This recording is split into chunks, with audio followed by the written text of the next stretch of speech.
Welcome to அம்மாவின் அடுப்பாங்கரை ரகசியங்கள். இன்றைக்கி நம்ம பார்க்க போகிறது என்னென்னா உருளைக்கிழங்கை வச்சு ஒரு டிஷ் செஞ்சு காட்ட போகிறேன். உருளைக்கிழங்குல ஒரு 2 மினிட்ஸில் செய்கிற மாதிரியான டிஷ் இது பிகினர்ஸுக்கு ஆஃபீஸ் போகிறவங்களுக்கு ரொம்ப யூஸ்ஃபுல்லாக இருக்கும்.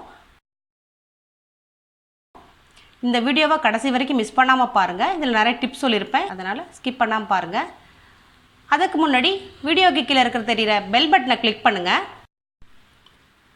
உருளைக்கிழங்கை ஒரு 10 நிமிஷம் வேக வச்சுருக்கேன். வேக வச்சு தோல் உரித்து பொடிசாக கட் பண்ணி வச்சுருக்கேன். தாளிக்கிறதுக்கு எண்ணெய் ஒரு 5 ஸ்பூன் எடுத்திருக்கேன். கடுகு உளுந்து 1 ஸ்பூன், கடலைப்பருப்பு 1 ஸ்பூன், 2 மிளகாய் வற்றல் கிள்ளி வச்சுருக்கேன். 2 பெரிய வெங்காயத்தை பொடிசாக கட் பண்ணியிருக்கேன். கருவேப்பிலை எடுத்திருக்கேன்.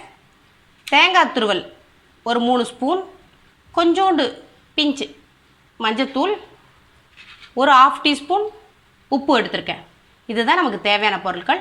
இப்போ நம்ம செய்ய ஆரம்பிக்கலாம். ஆயில் ஊற்றிட்டேன். அதில் பார்த்திங்கன்னா கடுகு உளுந்து, கடலைப்பருப்பு, மிளகாய் வற்றல் போட்டு வறுத்துக்கிட்டேன். வெங்காயம் போட்டுக்கிட்டேன்.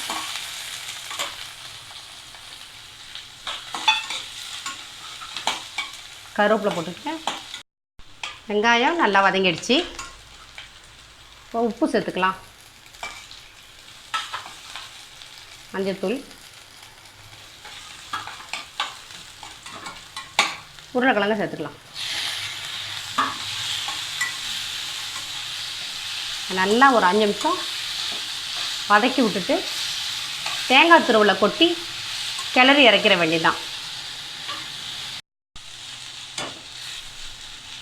இப்போது தேங்காவை சேர்த்துக்கிறோம். உருளைக்கிழங்கு பொரியல் ரெடி. உருளைக்கிழங்கு பொரியல் ரெடியாக இருக்குது. இந்த உருளைக்கிழங்கு பொரியலில் உருளைக்கிழங்குலேயும் சத்து இருக்குது, தேங்காய் போட்டிருக்கேன். ஆயில் ரொம்ப கம்மியாக நான் யூஸ் பண்ணியிருக்கேன். அதனால் இது ஒரு குயிக்கான ஹெல்த்தியான டிஷ். இது சாப்பிட்டு பாருங்கள். இது போல் மற்ற டிஷ்ஷையும் என் சேனலில் போட்டிருக்கேன், பாருங்கள். அது உங்களுக்கு ரொம்ப யூஸ்ஃபுல்லாக இருக்கும். என் சமையல் குறிப்புகள், டிப்ஸுகள், செய்முறை விளக்கங்களை பார்க்க அம்மாவின் அடுப்பாங்கிற ரகசியங்கள் சமையலை சப்ஸ்கிரைப் பண்ணுங்கள்.